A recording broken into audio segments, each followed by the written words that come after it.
আসসালামু আলাইকুম বন্ধুরা, সবাই কেমন আছেন? আমি তো আলহামদুলিল্লাহ ভালো আছি। হ্যালো বন্ধুরা, আমি নানু বাসায় ঘুরতে গেছিলাম। অনেক অনেক অনেক গাছে আম ঝুটেছিল, অনেক অনেক মজা করে আমরা পেরেছিলাম। আমার নানু ভাই গাছের উপরে আম পাড়তেছিল, আমি নিচে দাঁড়িয়ে আছি।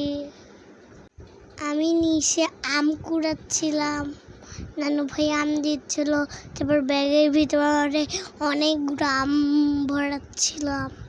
আম ভরাইতে ভরাইতে আমি একটা আমের গাছে পেরে গেলাম।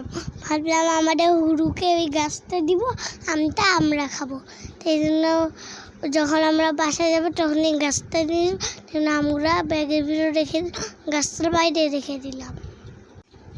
গাছের ভাঙ্গা দিলে আম ঝুলেছিল, আমার খুব মজা হয়েছিল।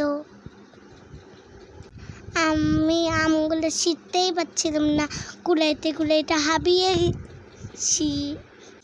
আমার সাথে আমার একটা ছোট আপু ছিল, ও তো পারেই না কাজ করতে,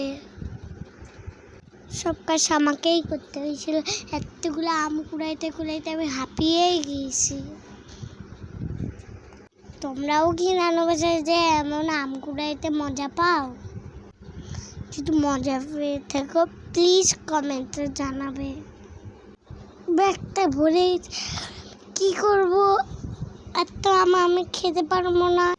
জানেন বন্ধুরা, আম কুড়ানো শেষ করে জামের কাছে চলে গেছে। অনেক ভাইয়া ওখানে আছে, আমার ভাইয়ারা জাম পাড়তেছিল, আমি শুধু কুড়াচ্ছিলাম, আমার সেই মজা লাগছিল। এই দেখেন, ওই যে ভাইয়ারা জামগুলো বেছে বেছে নিচ্ছে, যেগুলা কাঁচা সেগুলা নিবে না, যেগুলা পাকা সেগুলো নিচ্ছে। অনেক অনেক জাম ওখানে আছে, আমার জাম খেতে তো খুব পছন্দ। আপনাদের কি জাম খেতে ভালো লাগে বন্ধুরা? ভালো লাগে অবশ্যই জানাবেন বন্ধুরা। কত সুন্দর প্রকৃতি। আমি একটা ট্রেন যাচ্ছিল, আমি কোনোদিনও ট্রেনে উঠিনি। আপনার কি ট্রেনে উঠেছে? যদি ট্রেনে উঠেন তাহলে কমেন্টে জানিয়ে দিন। দেখেন কত সুন্দর ট্রেন, অনেক সুন্দর। অনেক ভাইয়া ওই ট্রেনের উপরে উঠেছে, আবার নিচেও বসেছে। সব কিছু মিলে অনেক ভালো সময় কেটেছিল নানু বাসায়। যদি ভালো লাগে তাহলে লাইক সাবস্ক্রাইব কমেন্ট করে দিবেন। আল্লাহ হাফেজ, সবাই ভালো থাকবেন।